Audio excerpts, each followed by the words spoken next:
As we journey into the intricate world of warlords, samurai, and cherry blossoms, let your mind and body relax. We will discover what made this period a wellspring of radiant culture and innovation, but also a time of oppressive feudal systems and constant warfare that made life brutal for many ordinary people simply trying to survive. Before we begin, please share in the comments where you are in the world and what time it is. It's always fascinating to see how far these stories can reach. Now, get comfortable.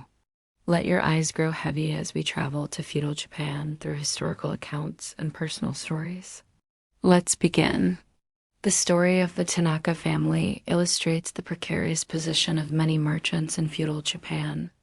Although their class was slowly gaining economic power, they remained near the bottom of the social hierarchy, subject to heavy taxes and restrictions.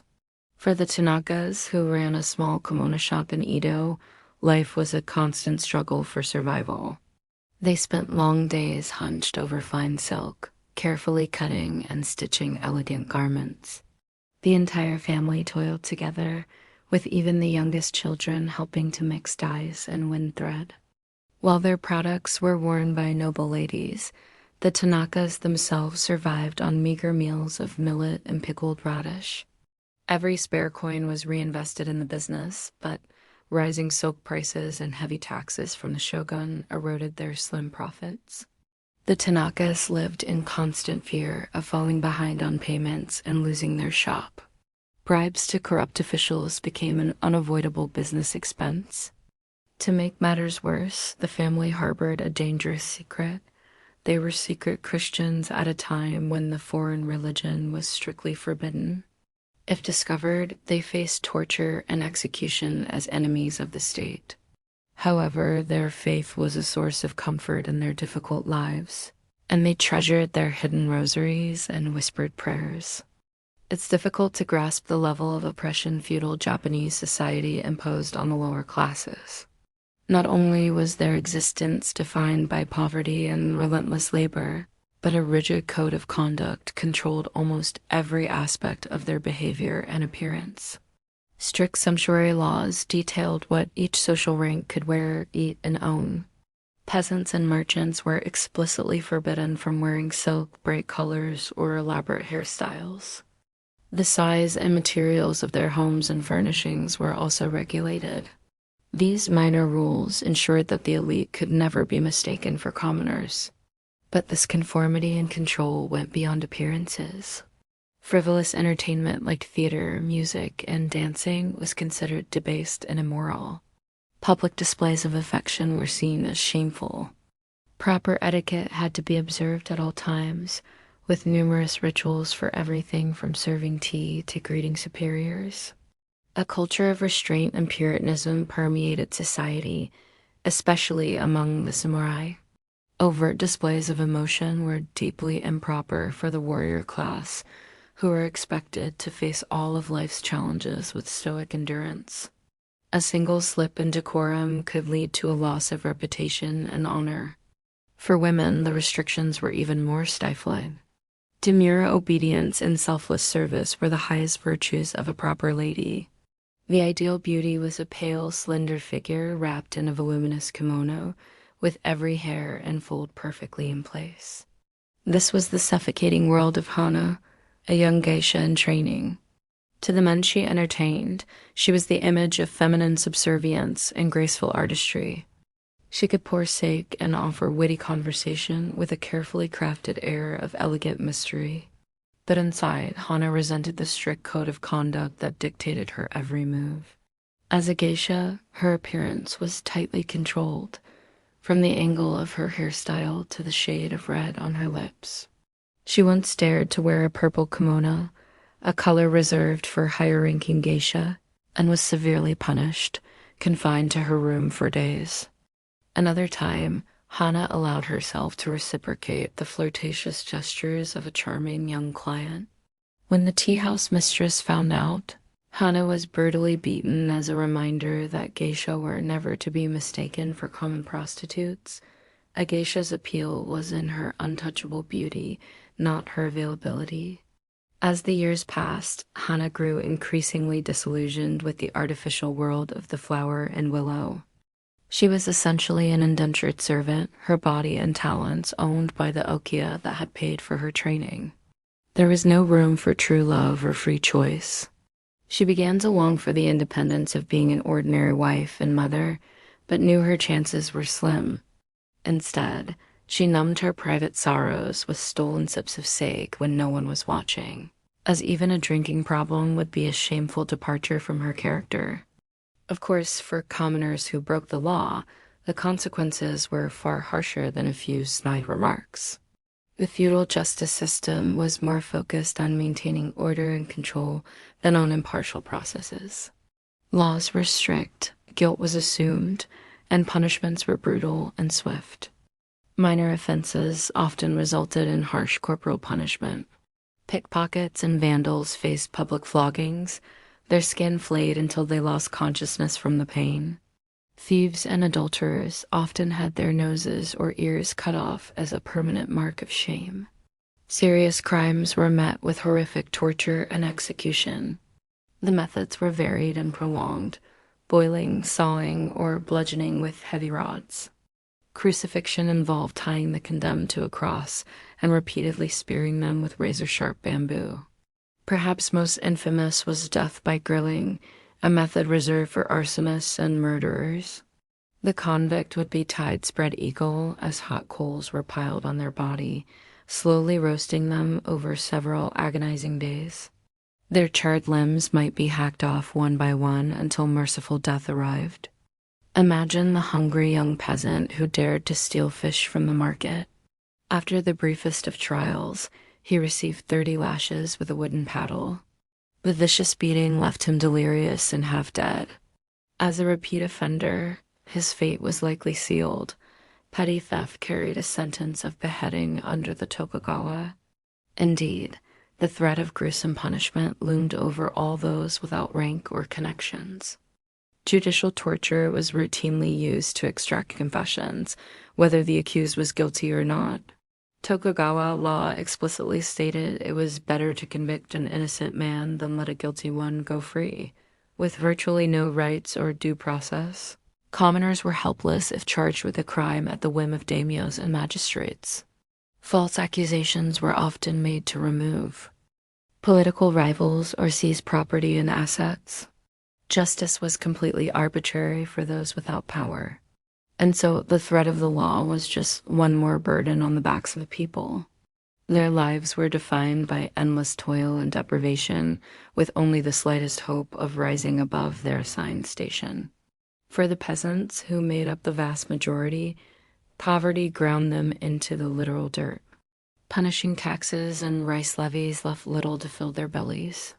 They subsisted on millet porridge and radish tops, watching their lords feast on white rice and venison. Crushing debts accumulated season after backbreaking season. Many became virtual slaves, bound to their land and landlord. If their rice harvest fell short, their children might be sold into servitude to cover the difference. A bad crop could spell disaster for an entire village. When famine struck, peasants ate grass and tree bark to survive. Bands of gaunt, desperate vagrants roamed the roads. Abandoned children wailed in empty huts, corpses piled in ditches. Relief was meager and selective. The poor died in droves when smallpox and dysentery ravaged communities already suffering from malnutrition. They could only pray to Chizo and Kannon, the merciful bodhisattvas, for salvation from suffering in the next life. Opportunities for a better life were vanishingly rare. The rigid class boundaries were almost impossible to cross without being born into privilege. Education was limited to basic arithmetic and calligraphy, and only if a temple school was available. For most, the only path was the arduous one their fathers and grandfathers had walked. Is it any wonder, then, that some peasants reached a breaking point? That after a series of poor harvests, a village might rise up in raw desperation, even knowing the futility? Such was the case in 1781.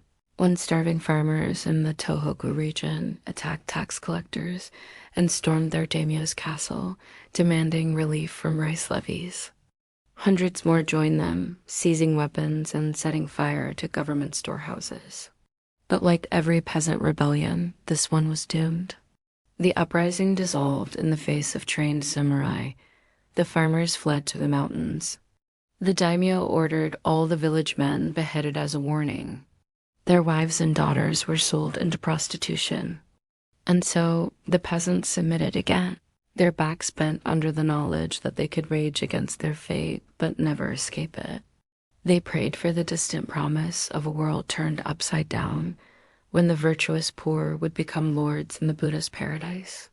The feudal order groaned on for another century, but the weight of its oppression grew heavier. The merchants and artisans grew restless, their money buying them fine things but not respect. The samurai found their way of life threatened, their rituals of blood and honor ringing hollow. Cracks appeared in the foundation, the fury and desperation of millions on whose bent backs the elite few sat in splendor. And when the quake of foreign powers rattled Japan's gates, the great structure of the Tokugawa finally collapsed into dust and ruin. Looking back, it is difficult to grasp the scale of human suffering that defined feudal Japanese life for all but the most privileged. The conformity and control were overwhelming from every direction. The clothes on one's back, the wood of one's house, every bowed head and quiet word.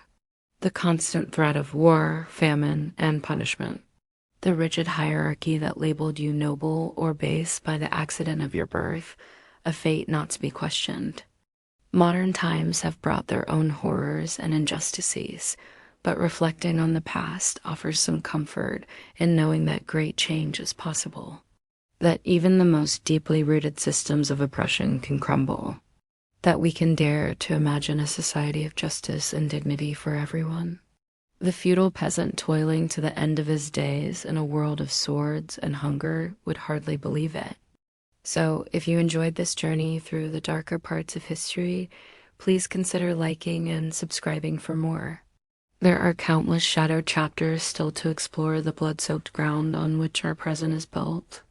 But for now, let it lull you into a restful and appreciative sleep, and may all your waking dreams be kinder than the long nightmares of the past. The harsh justice system of feudal Japan was a direct reflection of the rigid social hierarchy and the importance of maintaining order and control. In a society where one's station was determined by birth and there was little social mobility, the laws were designed to keep people firmly in their place. Minor crimes that today might result in a fine or a short jail sentence were punished severely.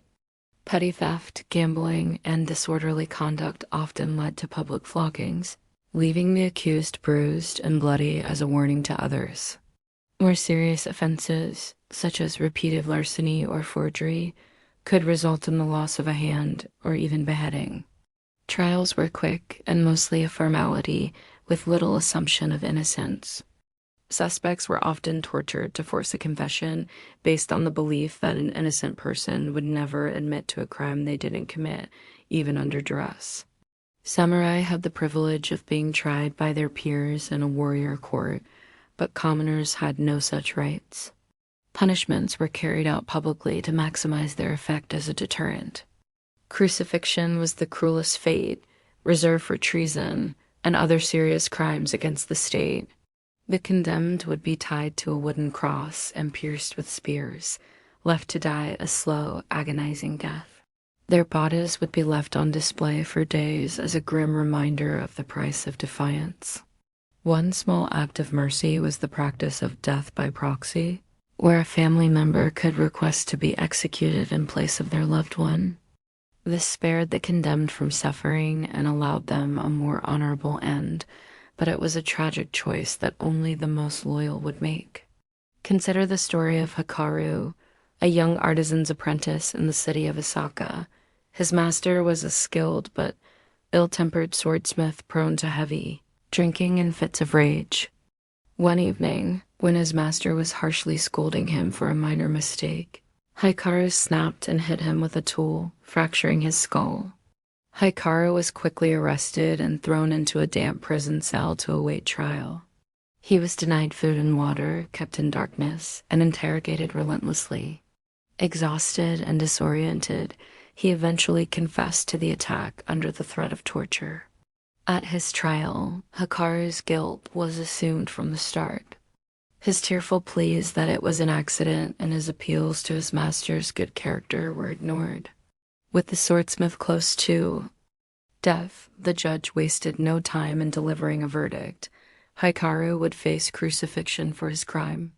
On the day of his execution, Hikaru was pale and shaking as he was paraded through the streets and tied to the cross.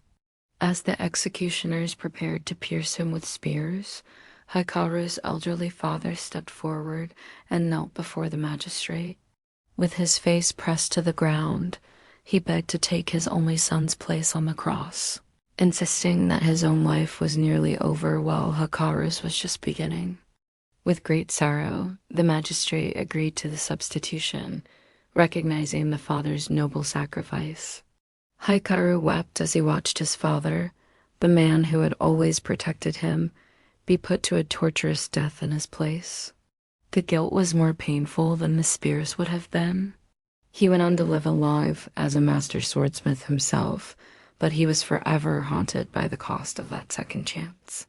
Stories like Hikaru's were all too common in feudal Japan, where a single mistake could doom an entire family. The cruel and unyielding justice system was just one more way the powerful exerted control over the masses. It was a constant reminder that in this society, people were ultimately expendable cogs in service of the larger machine. For the peasants and artisans who made up the majority of the population, life was an endless cycle of toil and hardship with little hope of relief. They were born into poverty and would likely die in it, never knowing a life beyond backbreaking labor in the fields or hunched over a workbench. The lucky ones might enjoy a modest existence with enough to eat and a roof over their heads, but they walked a fine line, always one failed harvest or broken contract away from ruin. A single stroke of bad luck could cast a family into starvation and ruin. Consider the Ito family, humble rice farmers in a small village near Kyoto. For generations, they had tended the same small plot of land, barely making a living. They lived simply in a tiny thatched hut, surviving on a diet of mostly rice and vegetables with the occasional fish or scrap of meat. The father, Toshi, was a stoop-shouldered man who had known nothing but toil since he could walk. Each day he rose before dawn to tend the rice paddies, planting, weeding, and watering until his hands were rough and muddy. His wife, May, worked alongside him while also caring for their 3 small children and aging parents. Despite their best efforts, the Ito family lived in a state of constant instability. More than half of their rice harvest went to paying rents and taxes to their local lord. What remained was barely enough to feed them and trade for other necessities. They were one flood or drought away from disaster. That misfortune arrived in the summer of 1783, when a powerful typhoon tore through their region, flattening fields and destroying storehouses. The Ito's entire rice crop was wiped out, along with their seed stock for the next planting. They suddenly faced the very real possibility of starvation. With heavy hearts, Toshi and May made the difficult decision to sell their young daughter, Akari, into indentured servitude with a wealthy merchant family. It was the only way to keep the rest of the family fed. They told themselves it was temporary, that they would work hard and save every spare coin to one day buy back her freedom. But deep down, they knew it might be the last they ever saw of their bright-eyed girl. Akari's story was tragically common in feudal Japan, where crushing poverty trapped families for generations. Children were often commodities to be sold or traded in times of hardship. Many rural girls ended up trafficked to city brothels and tea houses, forever losing their innocence to keep their families afloat a little longer. This was the unrelenting reality for the peasantry. a never-ending struggle for survival that stripped away dignity and hope. They were the human fuel that kept the feudal machine moving, their suffering lubricating the gears for the benefit of the ruling class far above. And so life continued for the masses, a timeless cycle of hard labor, deprivation, and quiet despair. Their fates were dictated by the accident of birth. It would take a fundamental restructuring of society for there to be any dreams beyond the unforgiving fields and the never-satisfied tax collector. But such change would be a long time coming. In the 15th century, a new philosophy began to take hold among the ruling elite that would further codify the rigid social hierarchy. Neo-Confucianism, as it was known, preached that social harmony depended on everyone knowing their proper place and dutifully fulfilling their role, no matter how lowly. At the top of this divine order was the emperor, who reigned but did not rule. He was seen as a godlike figure, a direct descendant of the sun goddess Amaterasu, but held little practical power. That power was wielded by the shogun, the supreme military leader who ruled in the emperor's name. Below the shogun were the daimyo, the feudal lords who controlled vast estates and armies of samurai. Although subordinate to the shogun, the daimyo had great autonomy in their domains, essentially acting as kings. They were expected to maintain peace, collect taxes, and provide military service when called upon. At the bottom were the peasants, artisans, and merchants, the vast majority of the population. Neo-Confucian thought held that they were inherently inferior to the samurai class above them, and that their only path to virtue was through obedience and service. Nowhere were these oppressive ideas more enthusiastically embraced than in Edo, the seat of the shogunate. There, conformity was the highest ideal, and any deviation from social norms was seen as a threat to the natural order. The Tokugawa shoguns, who ruled Japan for over 250 years, were strong proponents of Neo-Confucianism. They used it to justify their authoritarian rule and the strict sumptuary laws that dictated every aspect of daily life. Commoners were told what they could wear, what they could eat, and even what kind of houses they could live in, all based on their social status. Peasants were forbidden from wearing silk and had to make their clothes from rough hemp or cotton. Merchants, though increasingly wealthy from trade, were banned from showing off their success. Even the well-trained geisha were bound by countless rules governing their appearance and behavior. The political scheming and intrigue common in Kyoto and Osaka were muted in Edo, where an absolute adherence to decorum was the rule. Samurai swaggered through the streets, secure in their privileged status, while commoners bowed and scraped. Public criticism of the government was forbidden, and informers eagerly reported the slightest hint of rebellion.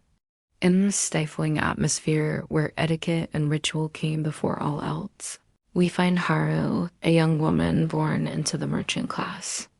Her family ran a small but prosperous shop selling the fine paper used for calligraphy and official documents, giving them a tenuous link to elite society. From a young age, Haru resented the limitations placed on her as a woman and a commoner. She was quick-witted and secretly dreamed of becoming a scholar, devouring classical texts in her father's storeroom. But such intellectual pursuits were considered improper for a merchant's daughter, who was expected to master the tea ceremony and flower, arranging to attract a suitable husband. Haru's parents were loving but firm, impressing upon her the importance of upholding the family's honor and knowing her place. They had sacrificed much to provide her with a gentle upbringing and could not tolerate any rebelliousness that might threaten their hard-won respectability. So Haru learned to hide her true nature behind a mask of quiet obedience. She poured tea and recited poetry with a serene smile, all the while dreaming of a different life. She hid her precious books under her futon and read them by candlelight, thrilling to the forbidden's knowledge. Her nightly studies came to an abrupt end when her mother discovered her stash of subversive texts. They were works by a renegade philosopher who dared to question the prevailing doctrine of blind subservience to authority. Haru's mother was horrified, fearing what would happen if such dangerous ideas were discovered in their home. Haru pleaded that the books were not hers, that she was simply holding them for a friend. But her mother saw through the lies. As punishment, Haru was confined to her room for a month, allowed to leave only to help in the shop under close supervision. Her books were burned in the courtyard, their ashes scattered to the wind. From that day forward, Haru was forced into meek compliance. Resigned to the restricted path laid before her, she married the son of a fellow merchant, a kind but uninspired man who shared none of her intellectual curiosity. She had 3 children and devoted herself to being a model wife and mother, burying her unconventional dreams deep inside. To the outside world, Haru was the picture of a proper Edo woman, graceful and always agreeable. Only in the deepest hours of the night, lying beside her sleeping husband, did she allow her mind to wander to what might have been, if only she had been born into a different time, a different place, a different body. Haru's story was not unusual in the high-pressure world of Edo society. Conformity was the key word, and the nail that stuck out was quickly hammered down. With their individuality suppressed and their minds constrained, many simply submitted to the familiar routines of tradition and duty. But in remote corners of the archipelago, far from the watchful eye of the authorities, pockets of resistance smoldered. On the wave-battered islands of the far south, a strange foreign faith was taking root, promising a spiritual liberation from the rigid structures of feudal life. Catholic missionaries, initially welcomed by the shogunate as sources of new knowledge and trade, had been violently expelled in the early 1600s. Christianity was banned as a subversive influence, and its followers were forced to renounce their beliefs or face torture and execution. Many went underground, forming secret communities bound by faith and necessity. Among them were the hidden Christians of the Shimabara Peninsula, a rugged land of rocky inlets and lush green valleys. For over 2 centuries, they outwardly practiced Buddhism while secretly passing down the rites and rituals of the church. Baptisms were performed in secluded forest clearings, and masses were held in secret after midnight. The villagers of Shimabara eked out a meager living as farmers and fishermen, scratching a living from the poor soil. They found comfort in their secret faith, which preached the equality of all before an all-loving God. It was a powerful antidote to the Neo-Confucian orthodoxy that so oppressed their daily lives. Ichiro was born into this world of secret devotion and constant fear. From a young age, he was taught the importance of keeping the family's true beliefs hidden from outsiders. He learned to recite the Heart Sutra by heart, even as he fervently whispered the Lord's Prayer when no one was listening. As Ichiro grew into manhood, he took on increasing responsibility in his tiny community. He led prayer meetings in hushed seaside caves and officiated weddings with crudely made crosses. To the outside world, he played the part of the down-to-earth fisherman with a ready laugh and a trove of coarse stories. But Ichiro was always on guard, knowing that a single slip could bring the authorities crashing down on him and everyone he held dear. He lived with the constant fear of discovery, of failing in his sacred duty to carry the flame of his ancestors' faith. That dreaded day came in the autumn of his 27th year, when a nosy tax collector from the regional capital came snooping around the village. Disgusted by the poverty and the crude dialect of the locals, the official was eager to find fault and extract more wealth from the downtrodden peasants. As the tax collector surveyed the village headman's ramshackle home, he saw something peculiar on the dirt-streaked wall.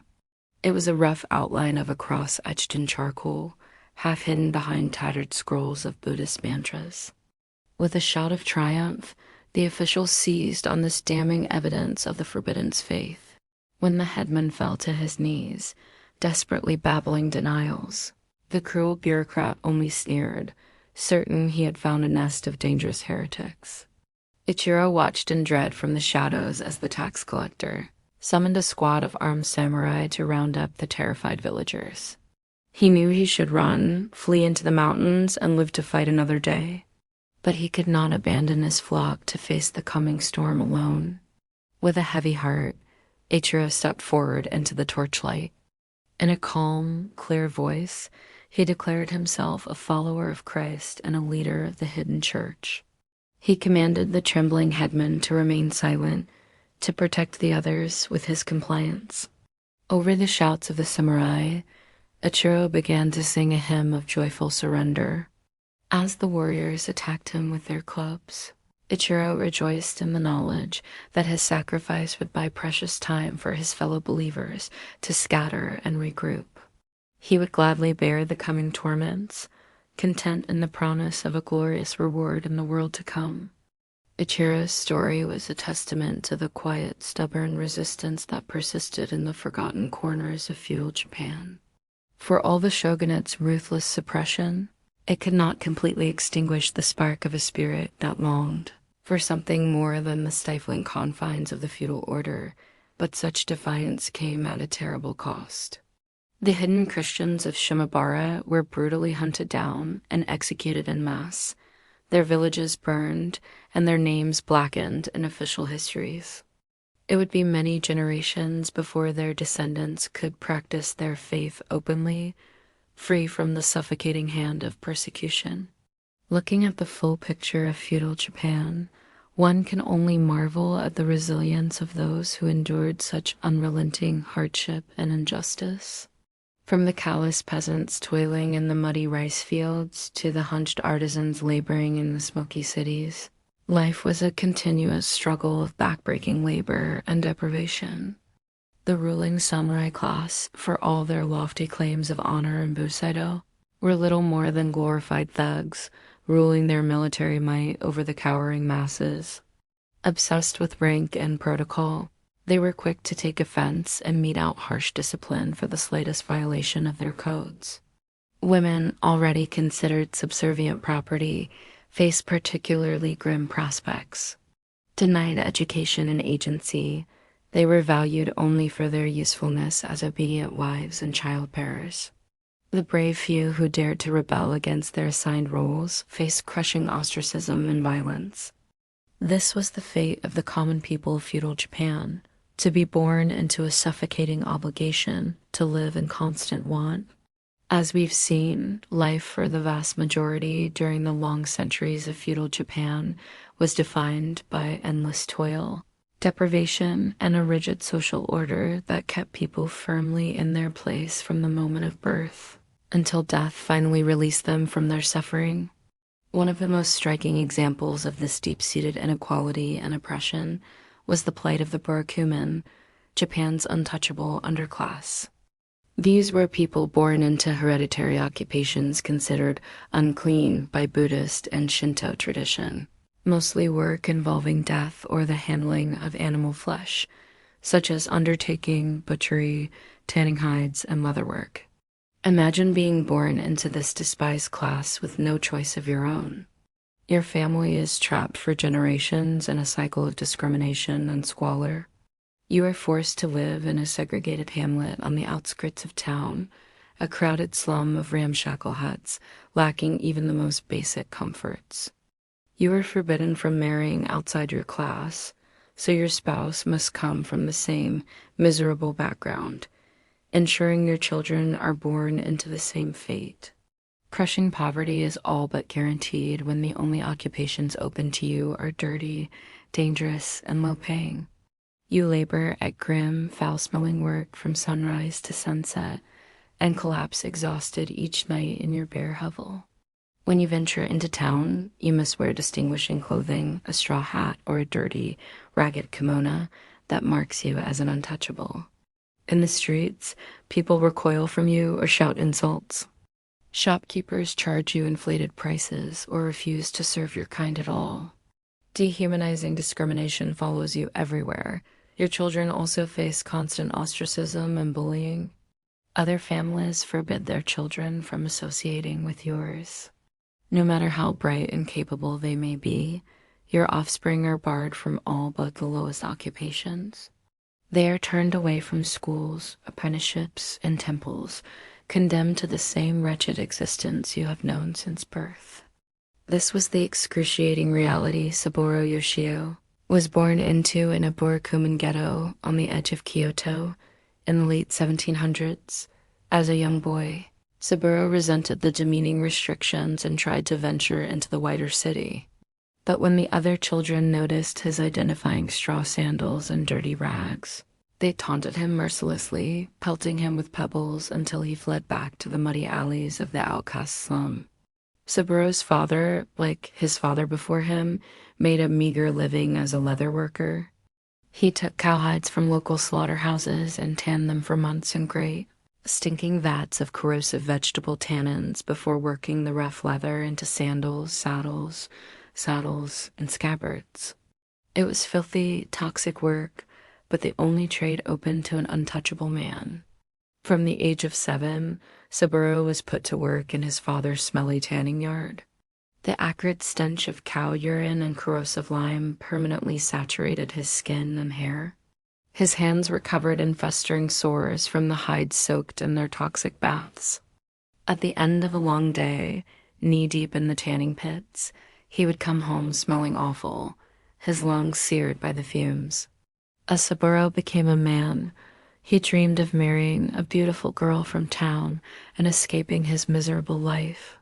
In the spring, he began slipping into Kyoto on market days, hoping to catch the eye of some lovely maiden. But he quickly learned that even a friendly smile in his direction was out of the question.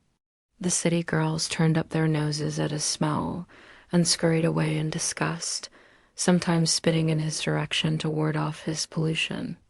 Despairing, Saburo finally married the daughter of the local gravedigger in a brief ceremony, resigning himself to raising another generation of ostracized outcasts. Together, they had 3 children in the same hovel he had grown up in, barely managing to keep them fed by their combined toil at society's foulest jobs. Though a proud man, Saburo was forced to hide his face behind a woven reed hat in town, lest he provoke a torrent of abuse. Once, when he dared to look a samurai in the eye, the warrior smashed him in the face with an iron-studded club, knocking out his front teeth. Saburo had no legal recourse, as the feudal authorities cared little how society's lowest were bullied and brutalized.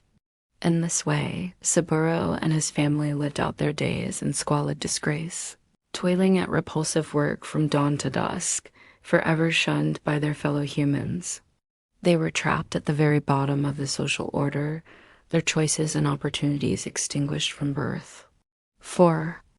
Generation after generation, the Burakumin lived in their ghettos, feudal Japan's permanent untouchable underclass. Of course, life was barely less restricted for the peasantry at large. Though they were spared the extreme stigma of the Burakumin, farmers also found themselves locked into a bleak existence, their fate fixed at birth. As serfs bound to the land of their local lord, they had few freedoms beyond the grueling labor that filled their waking hours. Imagine a life of endless, back-breaking toil from your earliest childhood. You wake each morning on a reed mat, your belly half empty, and stumble out into the muddy fields to guide an ox-drawn plow or plant endless rows of rice seedlings, bent double at the waist. Icy water soaks your legs to the bone as you trudge through the paddies, your feet cut and bruised. At the peak of the growing season, you're in the fields for 12, 14, even 16 hours a day, pausing only for a few meager meals of millet porridge and pickled radish if you're lucky. Your face and neck are a dark brown from the relentless sun. Your hands are gnarled and calloused from gripping tools. A straw hat offers little relief from the heat as you sweat and strain until every muscle aches. Of course, this assumes the weather is good and the harvest is plentiful. If the rains fail or strong winds destroy the crops, your family stands on the brink of starvation. When the rice runs out, you forage for roots and bark, begging for table scraps on the outskirts of town. Sometimes you watch helplessly as your elderly parents or younger siblings waste away, their bellies bloated, too weak to get up from their beds. When the rice crop does come in, much of it is destined for your daimyo's storehouses, owed as tax for farming his land. You watch stoically as the best of your hard-earned efforts are carted away by sneering samurai tax collectors. If you fail to meet your assigned quota, you will be severely beaten as a malingerer and fined into ruin. In winter, you shiver in your flea-ridden thatched hut, a single charcoal brazier providing little warmth as icy winds cut through the walls. You wrap yourself in a tattered, lice-ridden kimono and dream of spring's distant arrival. But you know that it only brings a return to the relentless, bone-tiring drudgery that has defined every moment of your miserable life. Such was the fate of Kenji Nakamura, born into a poor farming village in the shadow of his daimyo's towering castle near Himeji in the early 1600s. From the age of 5, Kenji was in the rice fields beside his father, doing what he could to help his family survive.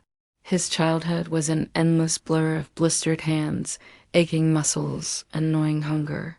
At 13, Kenji watched helplessly as his mother wasted away with a fever after a poor harvest. Her once strong body was reduced to little more than a skeleton wrapped in paper-thin skin. He helped dig her grave in the rocky soil behind their hut, weeping as his father offered a simple prayer to Amida Buddha for her salvation in the Western paradise. With his mother gone, Kenji took on even more work, rising before dawn to pound millet for porridge and then standing in the freezing paddies until dusk. His youth was a relentless cycle of planting, weeding, scaring away birds, and finally harvesting the precious rice on which the village depended entirely for survival. In a good year, there would be enough to feed them until spring after the tax grain was handed over. In a bad one, they would huddle in their huts as the snow fell, surviving on a thin gruel of boiled bark and bran, praying they would not follow their weakest members to the grave before the planting season returned.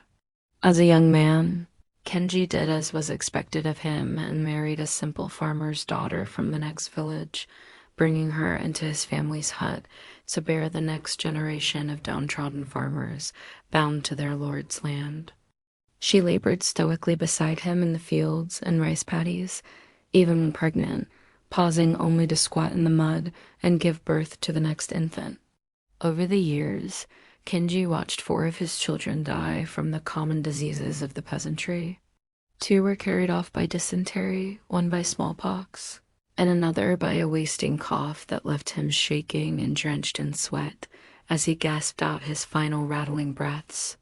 Such losses were expected among farm folk who were accustomed to the uncertainty of life.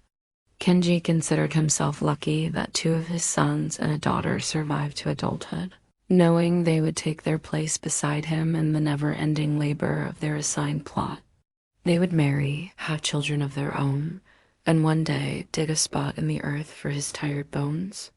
The cycle of toil, hardship, and acceptance would continue unbroken, just as it had for generations beyond memory. Looking back on his life from the perspective of an old man with a stooped and aching body, Kenji sometimes wondered if some other existence was possible. He thought of the village headman in his fine silk kimono, the samurai with their polished swords and lacquered armor, the wealthy merchants who sold his millet and rice in the distant city, living lives he could barely imagine. But in the end, he accepted that he had lived as his father had lived, and his father before him. He had endured, providing for his family as best he could against the deprivations of an uncaring world. There was a certain hard-won dignity in that. So, from cradle to grave, the peasantry of feudal Japan lived their humble, restricted lives. They were born to their endless labor, married to continue it, and died never knowing anything else. Bent over in the paddies, crouched by smoky hearths, they watched the seasons change and the years go by, toiling under the watchful gaze of castle keeps and temple spires built with the fruits of their efforts. They carried the burden of their thankless station, barely daring to dream of a life less harsh. But every so often, a bolder soul would emerge, questioning his ordained place and move to action. And as the Edo period lurched toward a chaotic close, those voices of dissent would grow louder, straining against the chains of the ancient feudal order. One such man was Hideki Ito, a peasant from a tough mountain village on Honshu. Like his fellow farmers, Hideki had known backbreaking labor, gnawing hunger, and arbitrary exploitation at the hands of the samurai class since boyhood. But deep in his heart, the embers of righteous anger at the injustice of his status smoldered. When a cruel new daimyo took control of his domain in the 1860s, Hideki found he could bear no more. The daimyo, eager to squeeze every last coin of productivity from his land, raised taxes to a crippling level and ordered his samurai to flog farmers who fell behind on their quotas. That year, when an early frost destroyed the harvest, he turned a blind eye as his people wasted away and starved, unwilling to use his ample stores of reserve rice. Boiling with barely suppressed rage, Hideki began meeting with like-minded men from nearby villages. In the dead of night, they gathered in the woods to voice their anger and consider rebellion. At first, such talk terrified Hideki, knowing the brutality with which peasant uprisings were crushed. But as he watched his neighbors grow ever more gaunt and hollow-cheeked, and his own young daughter fade away, his fury overcame his fear. That spring, Hideki and his group made their move. In a carefully coordinated strike, they attacked the daimyo's tax collectors as they made their rounds, beating them senseless and taking their ill-gotten gains. They raided government storehouses, distributing rice and tools to the cheering local farmers. Drunk with success, Hideki led his growing mob toward the daimyo's castle, torches in hand. But he had gravely underestimated the speed and brutality of the ruling class's response. Informed of the uprising, the daimyo sent his most ruthless samurai on horseback. Heavily armed, they rode down on the rebel mob, trampling men beneath their horses' hooves and cutting down others in a whirlwind of flashing swords. The farmers scattered in terror, their farming tools no match for the samurai blades. In the chaos, Hideki saw the samurai commander, a sneering man on a black horse. Half mad with righteous fury, Hideki lunged at him, swinging his crude wooden stake with all his might. But the samurai contemptuously knocked it aside with his sword, and then effortlessly split Hideki's skull in two. Hideki fell to the ground, drowning in a crimson flood, the light fading from his eyes as quickly as his dreams of a more just world. In the aftermath, the daimyo made a terrible example of the rebel farmers. Dozens were beheaded, their leaders brutally crucified. The village was burned to the ground, its women and children left to starve in the ashes. The message could not have been clearer. Such defiance would be met with the most merciless retribution. The social order would be maintained at any cost, in blood and suffering. But unbeknownst to the callous ruling elite, the seeds of its eventual destruction had already been sown. The injustices and contradictions of the feudal system were becoming impossible to ignore. Even as foreign powers were knocking at Japan's long-closed doors, the time of the samurai was coming to an end. The fury of the downtrodden peasantry could no longer be so easily contained. The Japanese people would endure more chaos, bloodshed, and upheaval before emerging into the light of the modern era. But emerge they would, shaking off centuries of stagnation and embracing the revolutionary ideals of progress, openness, and equality.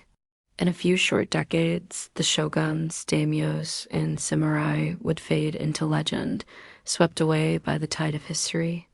But the long, nightmarish centuries in which they had ruled would not be forgotten. The ghost of those dark times lingered, a cautionary reminder of a feudal past defined by cruelty, oppression, and deep-seated inequality. It was a time when the accident of birth determined one's fate, when the strong relished their power over the weak, and when the fruits of many were devoured by an armored few. Generation after generation, The Burakumin lived in their ghettos, feudal Japan's permanent untouchable underclass. Of course, life was barely less restricted for the peasantry at large. Though they were spared the extreme stigma of the Burakumin, farmers also found themselves locked into a bleak existence, their fate fixed at birth. As serfs bound to the land of their local lord, they had few freedoms beyond the grueling labor that filled their waking hours. Imagine a life of endless, back-breaking toil from your earliest childhood. You wake each morning on a reed mat, your belly half empty, and stumble out into the muddy fields to guide an ox-drawn plow or plant endless rows of rice seedlings, bent double at the waist. Icy water soaks your legs to the bone as you trudge through the paddies, your feet cut and bruised. At the peak of the growing season, you're in the fields for 12, 14, even 16 hours a day, pausing only for a few meager meals of millet porridge and pickled radish if you're lucky. Your face and neck are a dark brown from the relentless sun. Your hands are gnarled and calloused from gripping tools. A straw hat offers little relief from the heat as you sweat and strain until every muscle aches. Of course, this assumes the weather is good and the harvest is plentiful. If the rains fail or strong winds destroy the crops, your family stands on the brink of starvation. When the rice runs out, you forage for roots and bark, begging for table scraps on the outskirts of town. Sometimes you watch helplessly as your elderly parents or younger siblings waste away, their bellies bloated, too weak to get up from their beds. When the rice crop does come in, much of it is destined for your daimyo's storehouses, owed as tax for farming his land. You watch stoically as the best of your hard-earned efforts are carted away by sneering samurai tax collectors. If you fail to meet your assigned quota, you will be severely beaten as a malingerer and fined into ruin. In winter, you shiver in your flea-ridden thatched hut, a single charcoal brazier providing little warmth as icy winds cut through the walls. You wrap yourself in a tattered, lice-ridden kimono and dream of spring's distant arrival. But you know that it only brings a return to the relentless, bone-tiring drudgery that has defined every moment of your miserable life. Such was the fate of Kenji Nakamura, born into a poor farming village in the shadow of his daimyo's towering castle near Himeji in the early 1600s. From the age of 5, Kenji was in the rice fields beside his father, doing what he could to help his family survive. His childhood was an endless blur of blistered hands, aching muscles, and gnawing hunger. At 13, Kenji watched helplessly as his mother wasted away with a fever after a poor harvest. Her once strong body was reduced to little more than a skeleton wrapped in paper-thin skin. He helped dig her grave in the rocky soil behind their hut, weeping as his father offered a simple prayer to Amida Buddha for her salvation in the Western paradise. With his mother gone, Kenji took on even more work, rising before dawn to pound millet for porridge and then standing in the freezing paddies until dusk. His youth was a relentless cycle of planting, weeding, scaring away birds, and finally harvesting the precious rice on which the village depended entirely for survival. In a good year, there would be enough to feed them until spring after the tax grain was handed over. In a bad one, they would huddle in their huts as the snow fell, surviving on a thin gruel of boiled bark and bran, praying they would not follow their weakest members to the grave before the planting season returned. As a young man, Kenji did as was expected of him and married a simple farmer's daughter from the next village, bringing her into his family's hut to bear the next generation of downtrodden farmers bound to their lord's land. She labored stoically beside him in the fields and rice paddies, even when pregnant, pausing only to squat in the mud and give birth to the next infant. Over the years, Kenji watched 4 of his children die from the common diseases of the peasantry. 2 were carried off by dysentery, 1 by smallpox, and another by a wasting cough that left him shaking and drenched in sweat as he gasped out his final rattling breaths. Such losses were expected among farm folk, who were accustomed to the uncertainty of life. Kenji considered himself lucky that two of his sons and a daughter survived to adulthood, knowing they would take their place beside him in the never-ending labor of their assigned plot. They would marry, have children of their own, and one day dig a spot in the earth for his tired bones. The cycle of toil, hardship, and acceptance would continue unbroken, just as it had for generations beyond memory. Looking back on his life from the perspective of an old man with a stooped and aching body, Kenji sometimes wondered if some other existence was possible. He thought of the village headman in his fine silk kimono, the samurai with their polished swords and lacquered armor, the wealthy merchants who sold his millet and rice in the distant city living lives he could barely imagine. But in the end, he accepted that he had lived as his father had lived, and his father before him. He had endured, providing for his family as best he could against the deprivations of an uncaring world. There was a certain hard-won dignity in that. So, from cradle to grave, the peasantry of feudal Japan lived their humble, restricted lives. They were born to their endless labor, married to continue it, and died never knowing anything else. Then over in the paddies, crouched by smoky hearths, they watched the seasons change and the years go by, toiling under the watchful gaze of castle keeps and temple spires built with the fruits of their efforts. They carried the burden of their thankless station, barely daring to dream of a life less harsh. But every so often, a bolder soul would emerge, questioning his ordained place and move to action. And as the Edo period lurched toward a chaotic close, those voices of dissent would grow louder, straining against the chains of the ancient feudal order.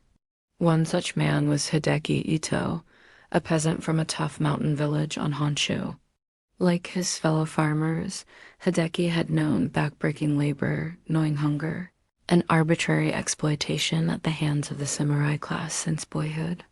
But deep in his heart, the embers of righteous anger at the injustice of his status smoldered. When a cruel new daimyo took control of his domain in the 1860s, Hideki found he could bear no more.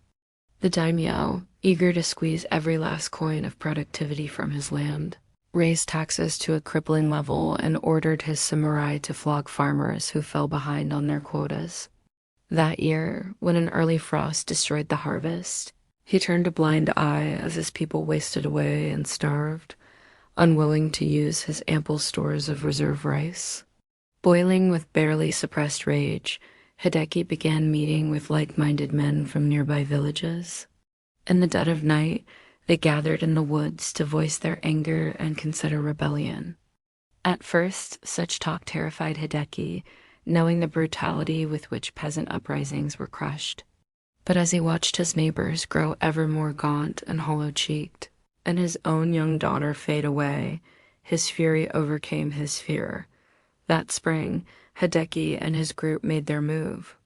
In a carefully coordinated strike, they attacked the daimyo's tax collectors as they made their rounds, beating them senseless and taking their ill-gotten gains. They raided government storehouses, distributing rice and tools to the cheering local farmers. Drunk with success, Hideki led his growing mob toward the daimyo's castle, torches in hand. But he had gravely underestimated the speed and brutality of the ruling class's response. Informed of the uprising, the daimyo sent his most ruthless samurai on horseback. Heavily armed, they rode down on the rebel mob, trampling men beneath their horses' hooves and cutting down others in a whirlwind of flashing swords. The farmers scattered in terror, their farming tools no match for the samurai blades. In the chaos, Hideki saw the samurai commander, a sneering man on a black horse. Half mad with righteous fury, Hideki lunged at him, swinging his crude wooden stake with all his might. But the samurai contemptuously knocked it aside with his sword, and then effortlessly split Hideki's skull in two. Hideki fell to the ground, drowning in a crimson flood, the light fading from his eyes as quickly as his dreams of a more just world. In the aftermath, the daimyo made a terrible example of the rebel farmers. Dozens were beheaded, their leaders brutally crucified. The village was burned to the ground, its women and children left to starve in the ashes. The message could not have been clearer. Such defiance would be met with the most merciless retribution. The social order would be maintained at any cost, in blood and suffering. But unbeknownst to the callous ruling elite, the seeds of its eventual destruction had already been sown. The injustices and contradictions of the feudal system were becoming impossible to ignore. Even as foreign powers were knocking at Japan's long-closed doors, the time of the samurai was coming to an end. The fury of the downtrodden peasantry could no longer be so easily contained. The Japanese people would endure more chaos, bloodshed, and upheaval before emerging into the light of the modern era. But emerge they would, shaking off centuries of stagnation and embracing the revolutionary ideals of progress, openness, and equality. In a few short decades, the shoguns, daimyos, and samurai would fade into legend, swept away by the tide of history. But the long, nightmarish centuries in which they had ruled would not be forgotten. The ghost of those dark times lingered, a cautionary reminder of a feudal past defined by cruelty, oppression, and deep-seated inequality. It was a time when the accident of birth determined one's fate, when the strong relished their power over the weak, and when the fruits of many were devoured by an armored few. In the fading evening light, an old farmer straightens up from his work and surveys the emerald patchwork of rice paddies stretching to the horizon. He knows this life of endless toil all too well, feeling its toll deep in his bones. But he also knows this is a different age, that his children and grandchildren will have opportunities his ancestors could barely imagine. They will go to school, learn to read, perhaps even travel to the big city to make a new life. He has heard talk of rights, elections, a constitution to protect the common person. These are still new and fragile ideas, but they stir something deep inside him. He dares to imagine a future where his kind are no longer possessions and playthings of the powerful, but citizens equal in dignity, valued for more than just the labor of their rough hands. Of course, much hard work still lies ahead, with many obstacles yet to overcome. He knows his grandsons might still find themselves bent over in these same paddies, weighed down by the weary rhythms of the old cycle. Change will not come quickly to this timeless landscape of lush fields, swaying pines, and ancient hills. But as the last rays of sun dip below the peaks, the old man allows himself a moment of cautious hope. He straightens his creaking back and inhales deeply of the cooling air. His people have endured so much for so long, adapting to every wind of fate. Surely, slowly but surely, they will find their way to that brighter future, look back on the long darkness, and marvel at how far they've come. But such great transformations will happen in their own time. For now, the old farmer turns for home, ready to ease his aching body into bed and welcome the oblivion of sleep. Tomorrow he will rise and step once more. Through all these tales of hardship and brutality, a clear picture emerges of a society where the accident of one as birth overwhelmingly determined the course of their life. The class you were born into was the class you died in, with very little chance of rising above your station, no matter how capable or hardworking you might be. For the vast peasantry, life was a relentless struggle against hunger, toil, and the constant threat of violence from their samurai rulers. Most barely survived on millet, barley, and a few precious scraps of vegetables. Meat was a rare luxury. In lean years, which were all too common, many were forced to eat grass and roots to fill their bellies as famine swept the land. The peasants worked from sunrise to sunset in the rice paddies and fields, their backs permanently stooped from the endless labor. They lived in fear of displeasing their lords, knowing that any perceived disrespect could bring a swift and brutal beating from the samurai. It was a life with few comforts and many hardships, with little to look forward to but more of the same. Even for the artisans and merchants who held a slightly higher status, life was far from easy. Though some in the merchant class became wealthy from trade, They were still at the bottom of the social hierarchy, looked down upon by the samurai elite. Sumptuary laws prevented them from flaunting their success, dictating the size of their houses and the fabrics they could wear. Stepping outside the boundaries of one's rank was harshly discouraged. The craftsmen and artisans, while skilled in their trades, also had little autonomy. They worked under the strict control of guilds that limited their production and pricing. Original designs were suppressed in favor of traditional motifs that had stood the test of time. An independent spirit could bring disapproval and punishment from the guild masters. Perhaps the worst off were the outcasts of society, the Ada and Hinin underclasses. These people were forced into degrading occupations and made to live in segregated settlements on the fringes of towns and cities. They were seen as subhuman, contaminated by their association with death and waste. Treated as untouchables, they could be abused and even killed without consequence. For everyone outside the samurai class, social advancement was nearly impossible. Society was a ladder with most rungs missing. The path upward was blocked by the Neo-Confucian doctrine that preached rigid hierarchies as the natural order of things. You were born into your role. You fulfilled your duties with obedience and humility, and you died with a small impact on the world. Even among the ruling samurai class, life was far from ideal. The way of the warrior was romanticized as a life of honor and glory, but the reality was often short, brutal, and bleak. If you were lucky, you served your lord faithfully and died of old age. But the shadow of a violent death always loomed. Any misstep or defeat could require the gory self-sacrifice of seppuku to absolve your shame. Most samurai prepared for this possibility, writing death poems to be read at their bloody end. The famous samurai warrior Toyotomi Hideyoshi embodied the ruthless spirit of the age. Born a lowly peasant, he rose through sheer ability and unscrupulous political maneuvering to become the most powerful man in Japan, ruling as regent in the late 1500s. He was known for his brutal policies, including the persecution of Christians and a series of invasions of Korea that left millions dead. Hideyoshi's megalomania knew no bounds.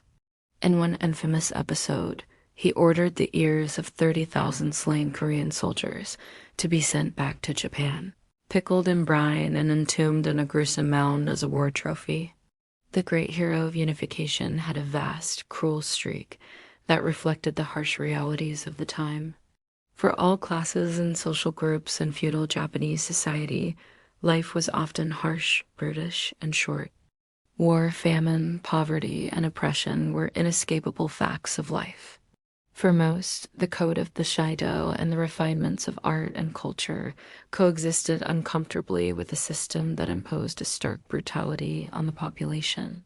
Even the highest lords lived with the constant threat of shifting alliances, coups, and violent overthrow. Any perceived weakness could be fatal in the cutthroat world of feudal politics. The price of power was constant vigilance against usurpers and rivals. This situation continued for centuries until the feudal system finally began to crack in the 1800s under the pressures of economic change, Western influence, and growing discontent among the lower classes. The shogun's grip on power would weaken, and a new era would begin with the Meiji Restoration in 1868. But for the generations that lived and died under the weight of feudal oppression, life was often a test of endurance in the face of great adversity. The human spirit persisted, finding what joy it could amid the hardships. But daily existence was a far cry from the romanticized image of the noble samurai and his loyal retainers. The reality was harsher, crueler, and far more stratified. It was a time of short lives and long sufferings for all too many. The feudal centuries cast a long shadow over Japanese history, a reminder of the darkness that can exist alongside the light in the human story. As we end this chapter on the often brutal realities of life in feudal Japan, take a moment to reflect on the resilience of those who endured such times. Theirs was a world almost unimaginably different from our own, yet they too knew love, hope, fear, and sorrow. In our modern comfort and security, it is easy to forget the struggles of those who came before. But by remembering their harsh lives, we might better appreciate the freedoms and opportunities we enjoy today. History, even at its darkest, has much to teach us about the progress of the human condition. The feudal era of Japan, for all its cruelties and inequities, sowed the seeds of what would grow into a strong, dynamic nation. The values of discipline, loyalty, aesthetics, and community forged in that time would shape and define Japanese culture for generations to come. A long road still lay ahead, but the first steps had been taken. And so, as the sun sets over the feudal horizon, we bid goodnight to this bygone age. May your dreams be gentler than the times we have spoken of, and your days brighter than those of ages past. If you found this tour through history engaging, your loyal guide would be most honored by a like and a subscribe. There are always more stories to tell, but for now, rest well, secure in the knowledge that the present, for all its problems, is a kinder time than the harsh centuries we have left behind. The past fades, but its lessons remain. And so, as the nobles of old retired to their castle keeps, we return to the keep of sleep, a little wiser, a little wearier, and grateful for our place in a world that has moved on from such feudal days. Good night. As the sun set over the rugged hills, casting long shadows across the village below, the peasants returned from another back-breaking day in the fields. Their faces were weathered and worn, marked by the hardships of their meager existence. They moved slowly, their bodies hunched from years of relentless labor, their feet shuffling up the dirt paths to their humble homes. In one small hut, a flickering oil lamp illuminated the drawn face of a young mother as she stirred a pot of thin rice gruel over the cooking fire. Her infant son whimpered in a basket nearby, his belly bloated from hunger. The woman's husband sat slumped against the wall, staring vacantly into the dancing flames, his calloused hands resting idly in his lap. The day's work had left him exhausted in both body and spirit. This was the nightly scene in countless peasant households across feudal Japan. Life was a relentless struggle for survival, with little relief or hope for a better future. From sunrise to sunset, the peasants toiled in their lord's fields, scratching out a bare existence from the unforgiving earth. They were the lowest rung on the social ladder, the foundation on which the entire feudal system rested. Yet they reaped few of its rewards. Up to 90% of the population were peasants during the feudal era, bound to the land in a state of virtual servitude. Although not technically slaves, they were not free to leave their villages or change their lot in life. They were born into their position and died in it, their days an endless cycle of sowing, reaping, and laboring in service to their daimyo lords. The daimyo were the wealthy landowners who ruled over their peasants like petty kings. From lavish castles overlooking vast domains, they wielded total authority over their subjects' lives. The peasants worked the daimyo's land, paid him taxes in rice and other goods, and even fought in his armies when called upon. In return, they received the dubious privilege of eking out a marginal living for themselves from whatever scraps were left over. It was an unstable existence, always at the mercy of forces beyond the peasants' control. A late frost, a summer drought, or a plague of locusts could spell disaster, destroying crops and plunging the village into famine. With no surpluses or safety nets to fall back on, a bad harvest could mean starvation and death for the weakest and most vulnerable. Even in good times, peasant families were on the brink of ruin.